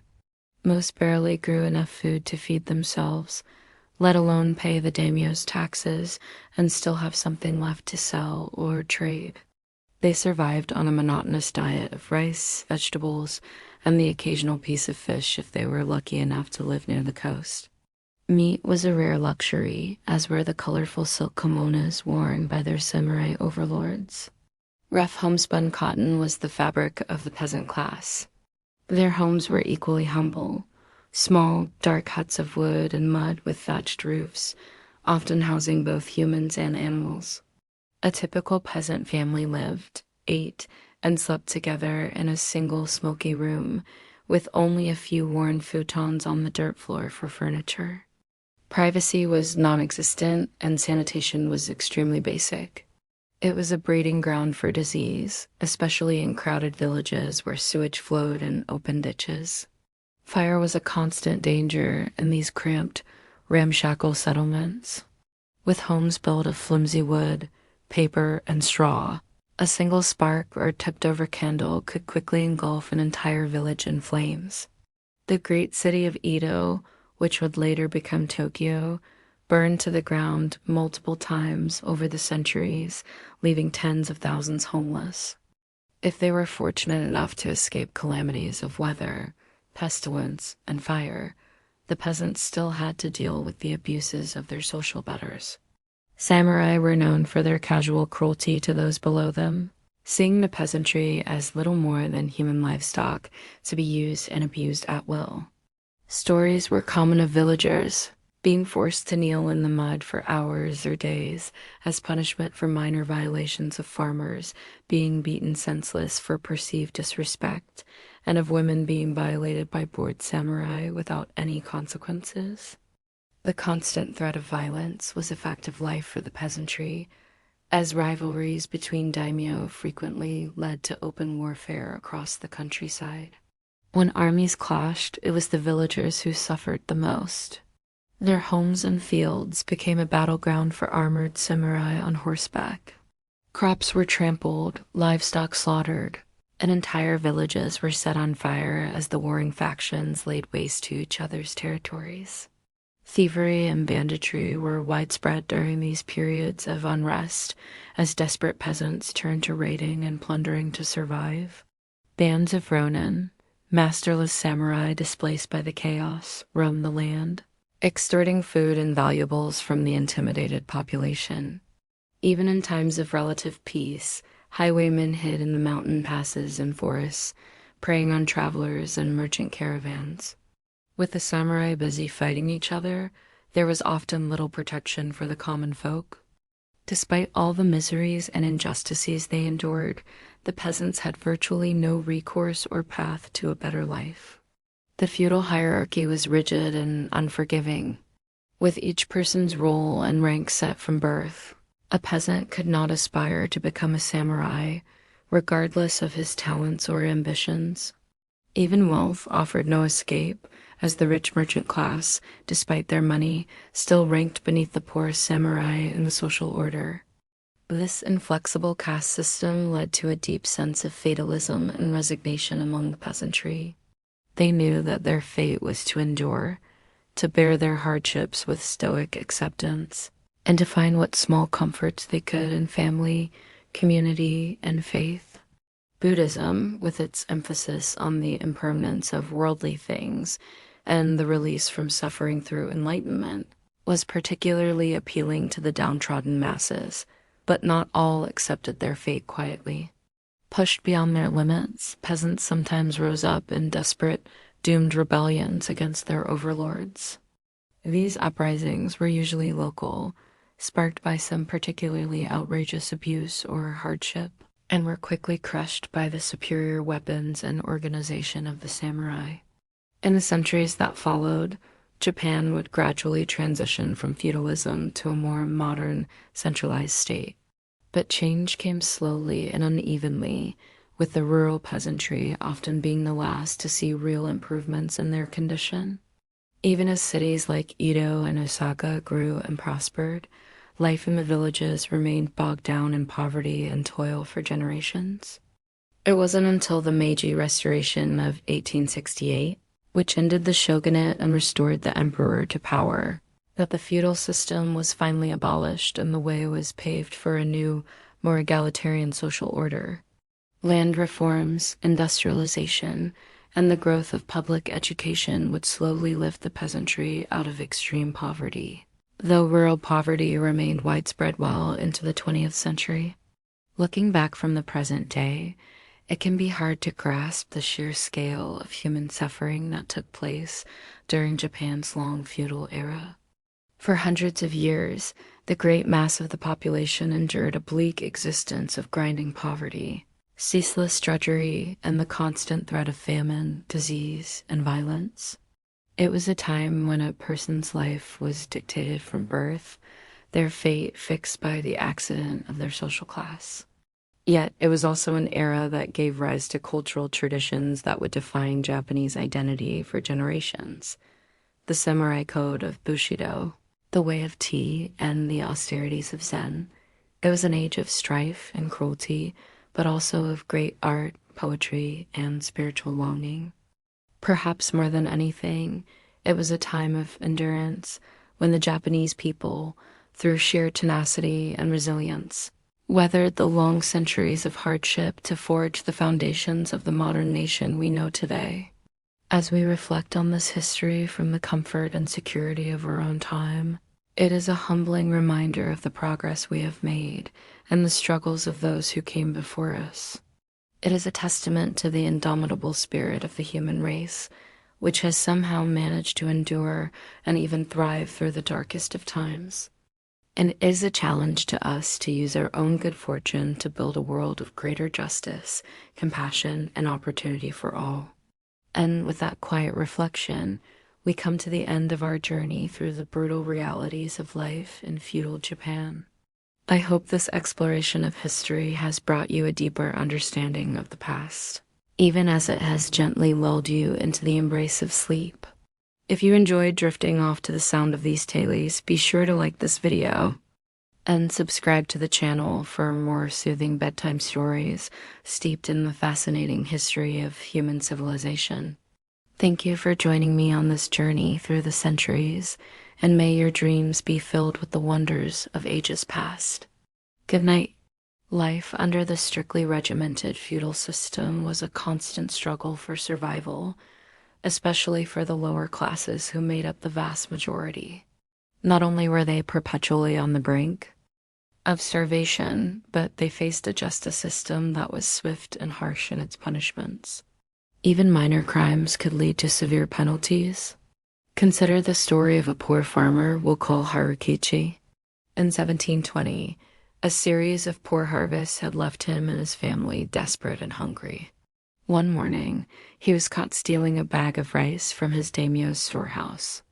Harukichi was quickly arrested and taken before the local magistrate.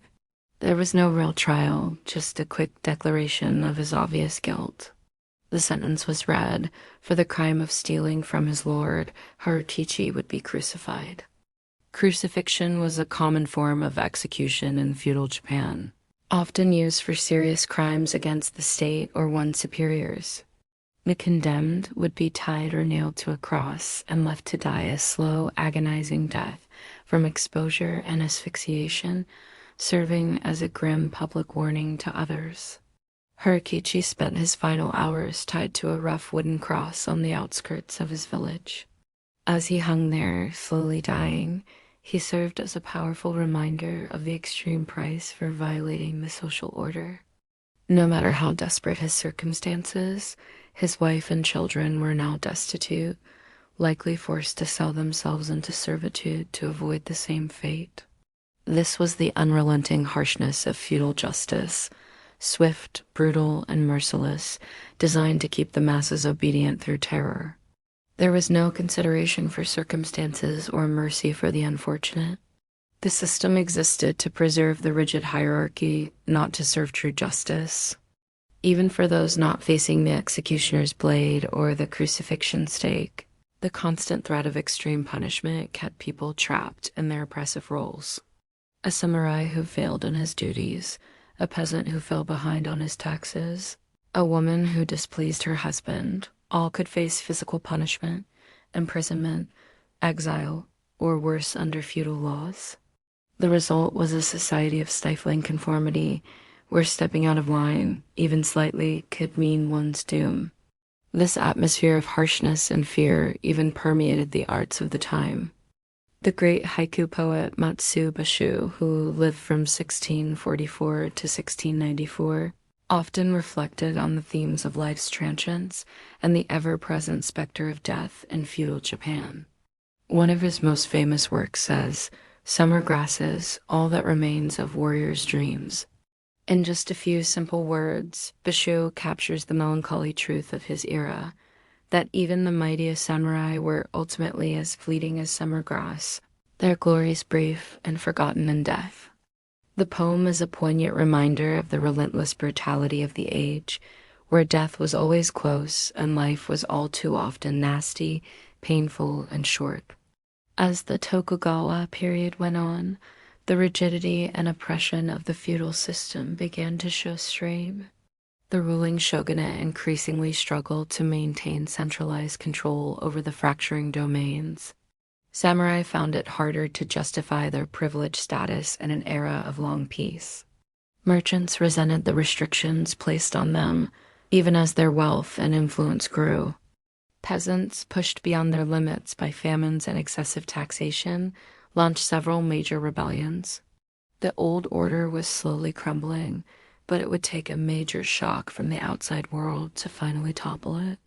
That shock came in 1853, when American Commodore Matthew Perry steamed into Edo Bay with his fleet of modern warships, forcing an end to Japan's centuries of self-imposed isolation. This sudden confrontation with the industrial West triggered a crisis and a series of internal conflicts that ultimately led to the fall of the shogunate in 1868 and the birth of a modernizing Japanese state. The feudal age of Japan was coming to a close after centuries of deep-seated brutality. The new Meiji era would bring profound changes and upheavals as the nation raced to catch up with the world. But it would also open the door to new ideas, technologies, and opportunities that had been suppressed under the stagnant and oppressive rule of the shoguns and daimyos. A rigid and often ruthless social order was giving way, slowly, painfully, to a more dynamic modern society. Looking back, it is difficult to grasp the sheer scale of the suffering and loss that took place during Japan's long feudal centuries. The extreme misery of the peasants, the stifling restrictions on women, the cruelty of the justice system, and the constant threat of famine and warfare all combined to make life relentlessly harsh for the vast majority. Yet, even in these brutal conditions, the Japanese people managed to create art of haunting beauty, poetry of deep human feeling, and a rich culture that endures to this day. Perhaps there is an odd comfort in the thought that our own daily struggles and anxieties, however daunting they may seem, are fleeting things in the grand sweep of history. That even the mighty shoguns and samurai warlords who once held the power of life and death over millions are now long dead and mostly forgotten, no more permanent than the summer grass. And yet, their stories live on, and there is value in learning about and remembering them. In understanding the past, we can better grasp the present and gain a little wisdom for the future. We can appreciate how far we have come in terms of justice, equality, and peace, even as we grapple with the challenges we still face. So, as we close this chapter on the dark history of feudal Japan, take a moment to reflect on the resilience of the human spirit across the centuries. Pay respect to the nameless millions who endured, struggled, and died in those harsh times, and appreciate all the small daily blessings of our modern lives. From a soft bed to sleep in and a safe home to wake up in, to the basic dignities and freedoms so many feudal Japanese were denied. If you enjoyed this tour through the often tragic but always fascinating history of feudal Japan, consider liking this video and subscribing to our channel for more deep dives into the rich, strange, and surprising tapestry of the human past. We'll be here, bringing you more immersive journeys through the ages, one story at a time. Until next time, thanks for watching and sweet dreams. As we've seen, life for the average person in feudal Japan was defined by backbreaking labor, rigid social roles, and a constant vulnerability to the whims of the powerful. The fictional but representative stories we have explored paint a vivid picture of the quiet desperation and intense hardship that permeated feudal society. While peasant families like the one we met earlier toiled endlessly just to survive, even relatively privileged women of the samurai class lived stifling, subservient lives. A samurai woman's story would illustrate how little autonomy and fulfillment was available to women, regardless of rank. Expected to master refined arts and graces, but little else. A proper lady's world rarely extended beyond the confines of the family home. At the same time, samurai men were indoctrinated from birth in the brutal code of Bushido, which demanded ultimate loyalty and a willingness to die at any moment. Seppuku, or ritual suicide by disembowelment, loomed as a constant possibility should a warrior fail, break a rule, or fall out of favor. The gory fate of the disgraced samurai lieutenant we heard about vividly demonstrates the extremes required to retain honor in this martial culture. In many ways, the conformist values of Neo-Confucianism acted as an invisible prison, trapping people in prescribed identities and crushing their individuality. For those at the very bottom of the hierarchy, like the Ada outcasts and their families, it created a crushingly lonely and limited existence, forever separated from mainstream society. Even the love between a sister and her peasant lover was harshly forbidden, as human feelings were secondary to unyielding social rules. The growing merchant class, while slowly gaining economic influence, still faced a hard ceiling in social status. Families like the Tanakas poured endless hours into their businesses, paying burdensome taxes and bribes, but were still considered low class. The fact that they had to hide their illegal Christian faith or risk brutal persecution speaks to the strict limits on freedom of conscience. Similarly, entertainers like Hannah the geisha lived in gilded cages. Their lives were dedicated to refined arts and pleasing men, but their behavior and appearance were sharply restricted. To violate the strict codes of dress and conduct was to invite physical punishment and confinement, driving many to despair and self-destructive habits. The harsh justice system, defined by torture, corporal punishment, and a lack of due process, helped keep people in line through terror and public examples. The sad fate of the petty thief, broken by repeated floggings and then executed for his desperation, illustrates the inhumanity of a legal code that was heavy on cruelty and light on mercy and rehabilitation. Looming over it all was the pervasive poverty that left most of the population destitute and beholden to their feudal masters. While peasant uprisings like the one we heard about occasionally shook the foundations, they were always brutally suppressed in the end, with the participants tortured and killed as warnings to others. In conclusion, feudal Japanese society was in many ways a beautiful and artistically vibrant one, responsible for exquisite material culture and timeless artistic traditions. But it was also an exceedingly strict and hierarchical world, where the majority labored in misery to support a small elite in relative comfort at the top. The lasting legacy is one of a system that caused immense human suffering through its institutionalized oppression and deep-seated inequality. The struggles of the commoners, outcasts, and peasants we have met here were sadly all too common, their stories of quiet anguish now lost to time. And while later chapters of Japanese history would thankfully chart a freer, more equitable course, we are left to reflect on the darkness endured by so many during the feudal centuries. Life may have often felt hopeless for those on the bottom rungs of this rigid system, but in a sense, their sacrifices paved the way for a better future. By living through and bearing witness to such a harsh, uncompromising world, they have given us hard but invaluable lessons about the human cost of unchecked power and inflexible social hierarchy. And with that somber food for thought, we will bring our exploration of this tumultuous historical chapter to a close. I hope this look into feudal Japan's often brutal realities has been illuminating and thought-provoking, even as it lulls you into a restful slumber. If you have enjoyed this journey through Japan's feudal past, Please consider giving this video a like and subscribing to the channel for more immersive bedtime stories from history. And as always, may your dreams be sweeter than the times you've just experienced. With that, I wish you a tranquil night and a peaceful sleep. Until next time, good night.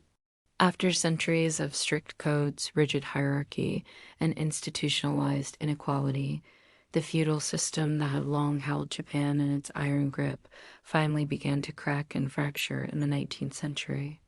The seeds of its demise had been planted long before in the hearts of those who toiled under its yoke, dreaming of a better life. The peasants, who had long been the backbone of the nation, powering the economy with their backbreaking labor while reaping few rewards, grew increasingly resentful of the societal bonds that held them down.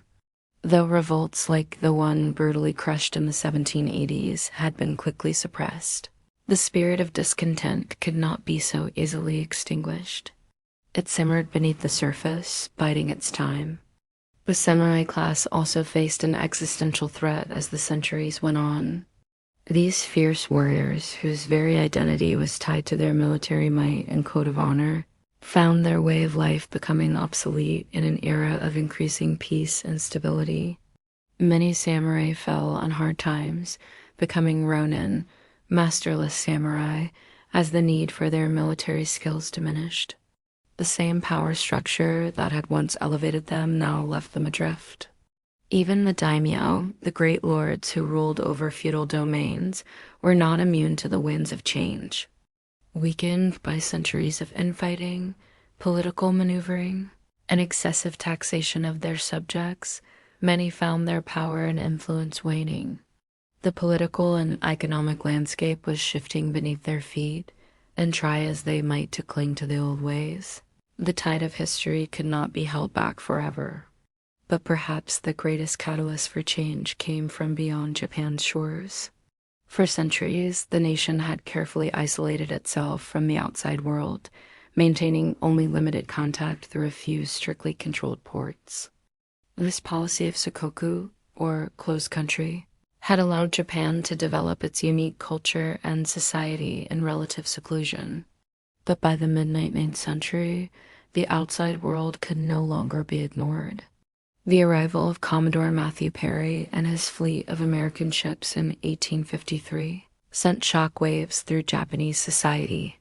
Perry's demand that Japan open its ports to foreign trade, backed by the threat of his powerful cannons, made it starkly clear that the days of isolation were over. Japan found itself suddenly and uncomfortably thrust onto the global stage, forced to confront a rapidly modernizing world. The years that followed saw Japan undergo a remarkable transformation as the old feudal order crumbled and a new, modern nation began to take shape. The Meiji Restoration of 1868 marked the formal end of the shogunate and the restoration of the emperor to nominal supreme power. But more than that, it signaled a profound shift in Japanese society as the nation set out to modernize and catch up to the Western powers. The samurai class was officially abolished, and their status and privileges were revoked. Many former warriors struggled to adapt to this new reality, their swords replaced by pens as they took on roles as bureaucrats and administrators in the new government. Others turned to new professions, becoming teachers, doctors, or businessmen. It was a difficult transition for many, but one that reflected the changing times. The lives of ordinary people also began to change in profound ways. The strict social hierarchy that had once kept everyone in their place began to break down as new ideas about individual rights and freedoms took hold. Education became more widely available, and with it came increased social mobility. Peasants were no longer tied to the land, and many flocked to the cities in search of new opportunities. But change did not come easily or without conflict. The rapid pace of modernization and the influx of foreign influence sparked backlash from some quarters, as conservatives sought to preserve traditional ways of life. The early years of the Meiji era saw numerous rebellions and uprisings as different factions competed for power and influence in the new order. But through it all, Japan continued to push forward, determined to forge a new path. As the 19th century drew to a close, the nation that had once been ruled by a rigid feudal system had transformed itself into a modern industrial power, complete with a new constitution, a national army, and a rapidly expanding economy. It was a remarkable achievement, one that had been accomplished through the efforts and sacrifices of countless individuals, from the lowest peasant to the most powerful lord. But even as Japan celebrated its new status as a major player on the world stage, the scars of the feudal era lingered. The legacy of those centuries of brutal oppression and inequality could not be erased overnight, and the nation would continue to grapple with the ghosts of its past as it charted its course into the future. For the common people who had endured so much hardship and suffering under the feudal system, the promise of a brighter tomorrow was a beacon of hope. They had known the depths of despair, the gnawing hunger of famine, the terror of warfare, and the crushing weight of servitude. They had seen their loved ones brutalized and broken, their hopes and dreams shattered on the unyielding anvil of feudal oppression. But through it all, they had persevered, clinging to the stubborn belief that a better life was possible. And now, at last, it seemed that their long nightmare was finally coming to an end. The road ahead would not be easy, and there would be many more challenges and setbacks to come. But for the first time in centuries, the people of Japan could dare to dream of a future that was not defined by the accidents of birth and the whims of their betters. As we look back on this pivotal moment in Japanese history, it is impossible not to be struck by the incredible resilience and determination of the human spirit. Through centuries of darkness and despair, the people of Japan had endured, their hearts beating a stubborn rhythm of hope and defiance. And when the time came to seize their destiny, they did so with a fierce and unwavering resolve. It is a lesson that echoes through the ages, a reminder that even in the face of the most daunting odds, the human will to survive and thrive is a force to be reckoned with. And it is a testament to the enduring power of the dreams and aspirations that burn within us all. No matter how humble our origins or how great the obstacles in our path.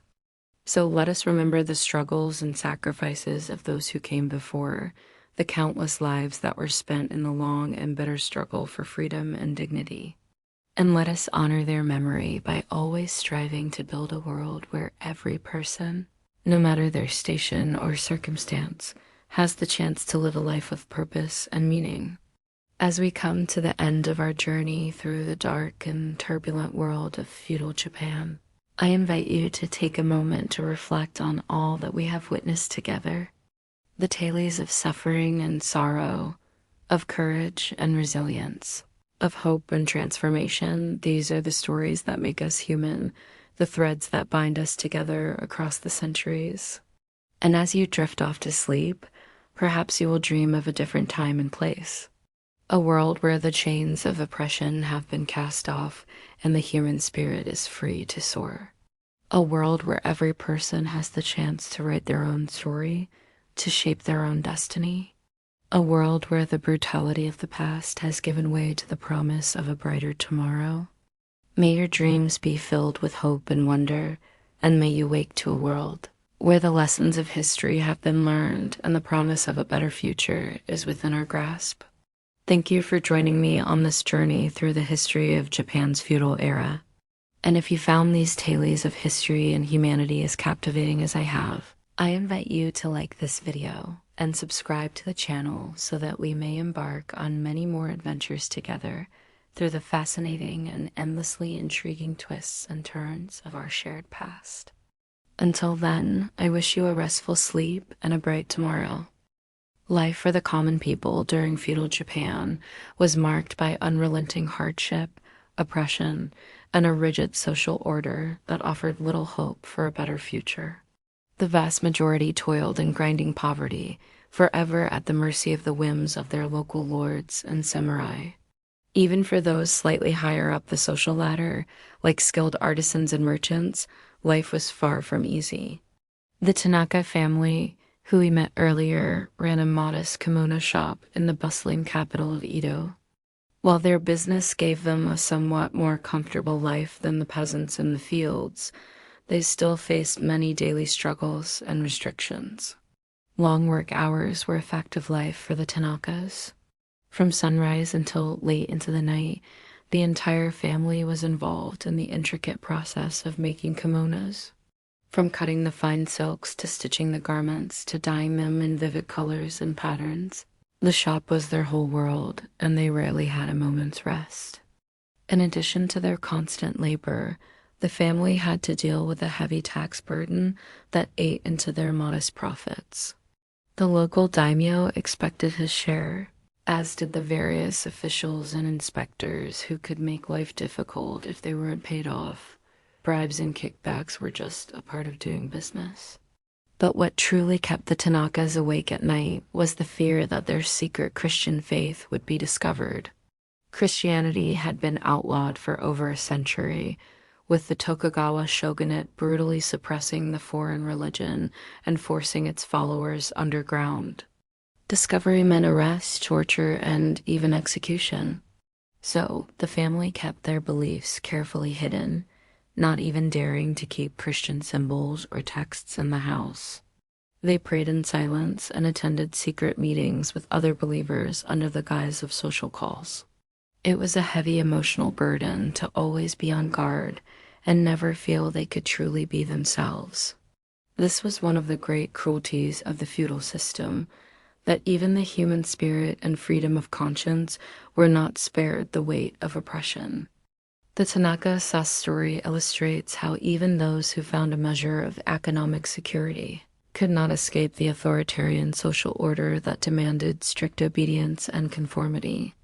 We see this again in the experience of Hana, a young geisha who found herself resenting the restrictive codes that governed her every move.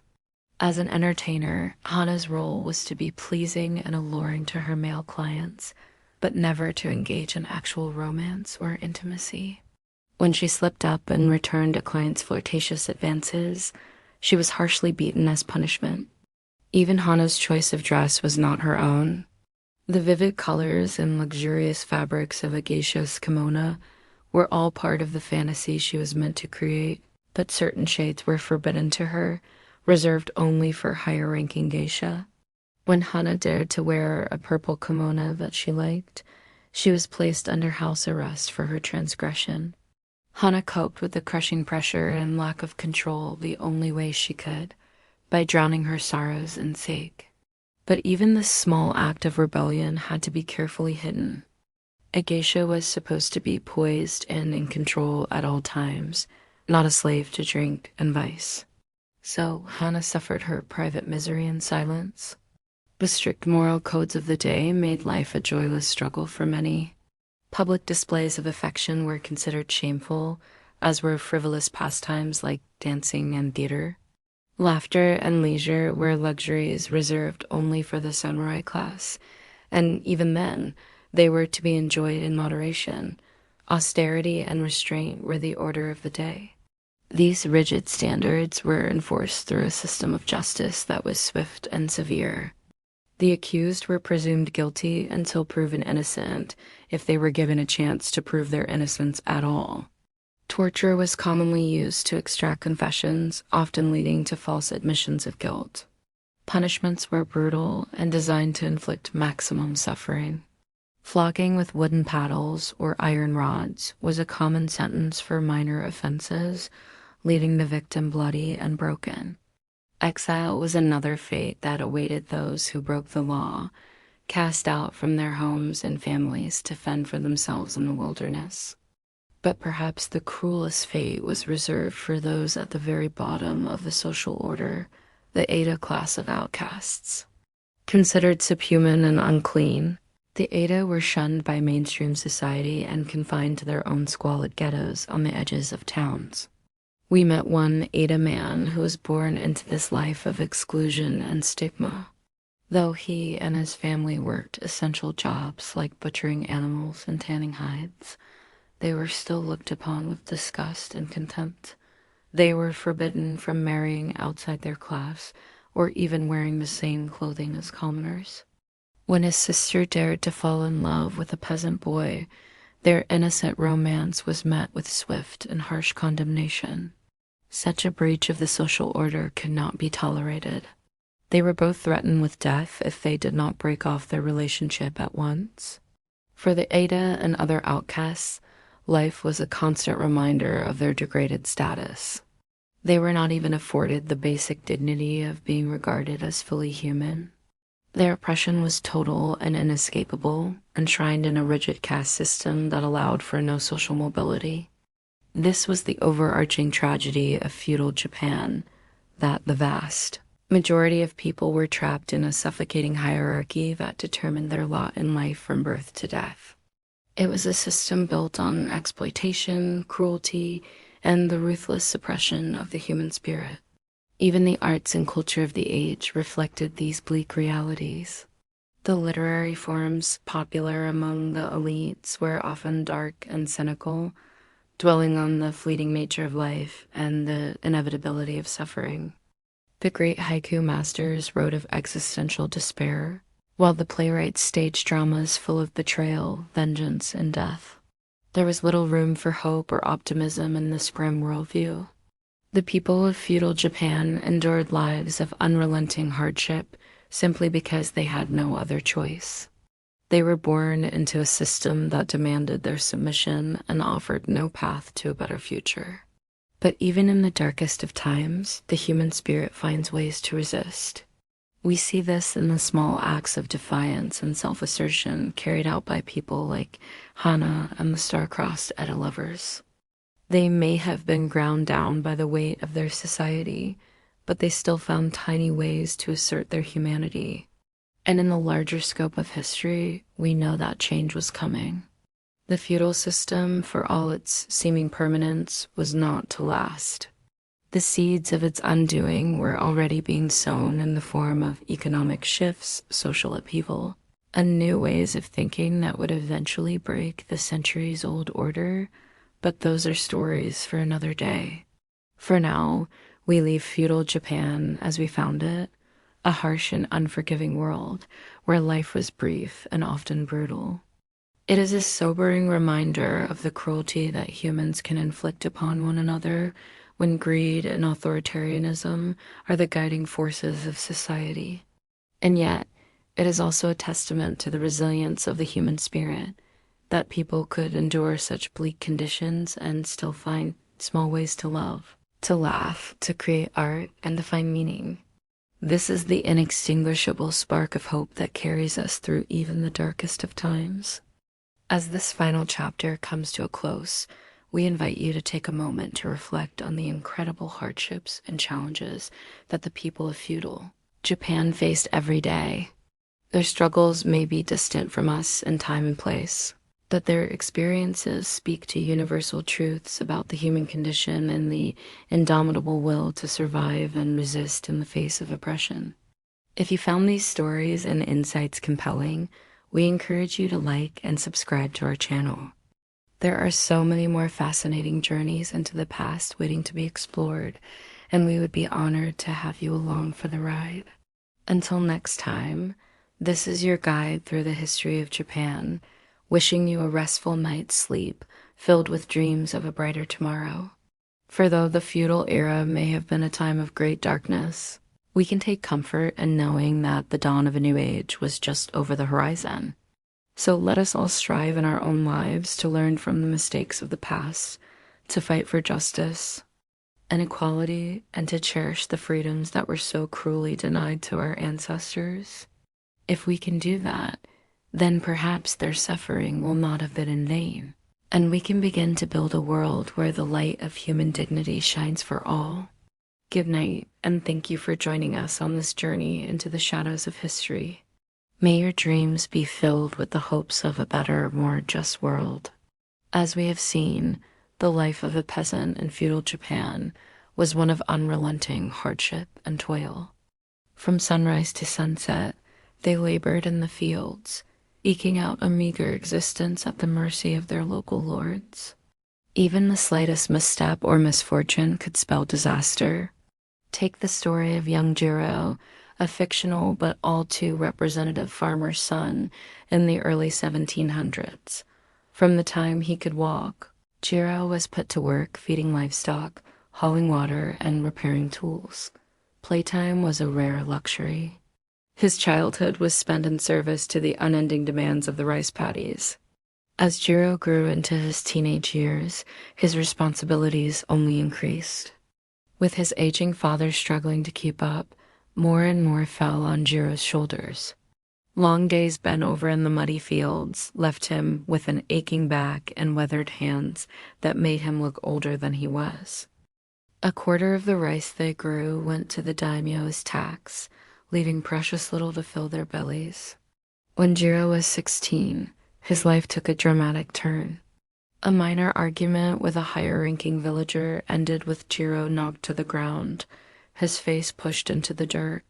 Enraged and humiliated, Jiro foolishly challenged the man to a fight. Unarmed combat between peasants was strictly forbidden. When word reached the magistrate, the punishment was swift and severe. Jiro was dragged before the village, stripped to the waist and tied to a post. In front of his family and neighbors, he was flogged 20 times with a wooden paddle. The crack of each blow echoed across the hill. By the end, Jiro was a bloody, broken mess, the skin flayed from his back. He hung limply in his restraints, barely conscious. For his insolence, Jiro was cast out of the village, exiled to wander as a beggar. If he returned, he would be executed on the spot. His tearful parents pleaded for mercy, but the law was unyielding. At 16, Jiro was now homeless and alone, just another lost soul cast adrift in a heartless feudal system. His pain and despair were like an unheard scream in the night. Jiro's story may be invented, but it reflects the reality faced by countless peasants of his time. In a rigidly hierarchical society with no social mobility, most were condemned to a life of poverty and servitude from birth. Stepped on by those above them, they had no recourse, no path to a better tomorrow. This sense of hopeless stagnation eroded the human spirit. Worn down by drudgery and deprivation, many fell into despair and nihilism. Suicide and infanticide rates were high, especially in times of famine. Heavy drinking and gambling offered temporary escapes. Animosity toward the ruling classes sometimes boiled over into riots and uprisings, but these were always violently crushed. Some sought solace in religion, praying to Shinto spirits and Buddhist bodhisattvas for divine help. But in a world where bad karma was believed to carry over from past lives, many saw their wretched state as an unalterable spiritual destiny. As the dominant Neo-Confucian doctrine claimed, opportunities for genuine joy and fulfillment were few. Marriages were arranged for practicality, not love. Festivals and holidays offered brief respites, but the specter of hunger and hardship always loomed. For farming families, a daughter was often seen as just another mouth to feed. Many were sold into servitude at a young age or forced into prostitution. This was the bleak reality hidden beneath the silk screens and cherry blossoms, the immense human suffering on which the elegant facade of feudal society was built. While samurai warlords waged their endless power struggles, the peasantry bore the bloody cost, their cries muffled beneath the clatter of armor and swords. But oppression can only be sustained for so long before the center begins to break. By the mid-1800s, the feudal system was straining under its own weight. The samurai class had grown bloated and unruly, draining the daimyo's treasuries. Merchants were gaining economic power, disrupting the traditional order. 2 centuries of forced isolation had left Japan vulnerable and behind industrializing Western powers. When outside pressure finally forced Japan's ports open in 1853, the shockwaves echoed throughout society. The influx of foreign ideas and technology challenged old certainties. Calls for change grew louder, even as the Tokugawa shogunate struggled to reassert control. The ensuing chaos would mark the beginning of the end for feudal rule. In 1868, imperial power was dramatically restored under Emperor Meiji, and Japan began its dizzying ascent into the modern age. The feudal caste system was officially abolished, though social inequalities would remain for generations. Rapid industrialization and militarization propelled Japan onto the world stage as an emerging colonial power. But even as the symbols of feudal life faded into history, its deep impact on the Japanese psyche remained. The Neo-Confucian ideals of filial piety, social harmony, and unquestioning loyalty to authority stayed deeply ingrained, if less explicit.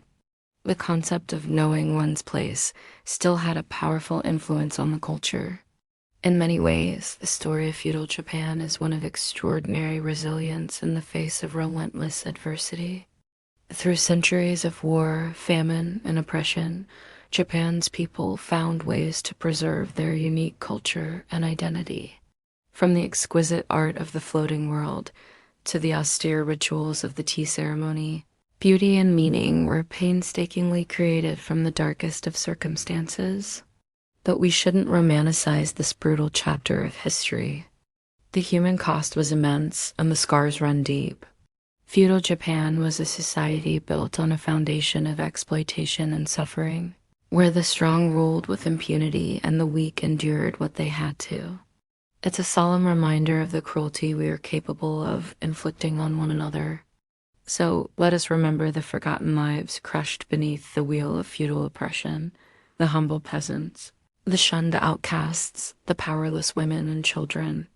May we bring their untold stories into the light and honor their quiet strength and dignity in the face of a cold and unforgiving world. And as we drift off to sleep, let us be grateful for how far we have come. Even as we acknowledge the lingering shadows of the past, the road to a truly just and equitable society is long and winding, and we still have a long way to go.